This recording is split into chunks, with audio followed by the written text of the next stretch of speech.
আমি এমন একটা পর্যায়ে এসে দাঁড়িয়ে আছি যেখানে আমি কিছুই করতে পারতেছি না। না পারতেছি পরিবারের মানুষের স্বপ্ন পূরণ করতে, না পারতেছি নিজের স্বপ্নগুলো পূরণ করতে।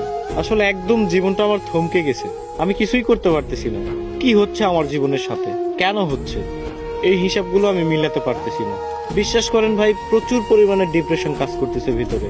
আমি অনেক ডিপ্রেশনের মধ্যে আছি। আমার জীবনের সাথে কেন এগুলো হচ্ছে আমি নিজেও জানি না। তবে একটা জিনিস কি, কোনো কিছুর হিসাব আমি মিলাতে পারতেছি না।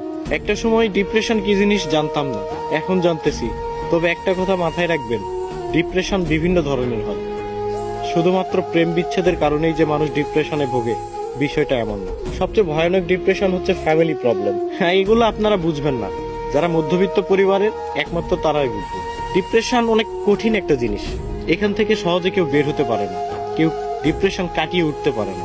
তবে আলহামদুলিল্লাহ, ধৈর্য ধরে আছি, ভালো কোনো একদিন আসবে।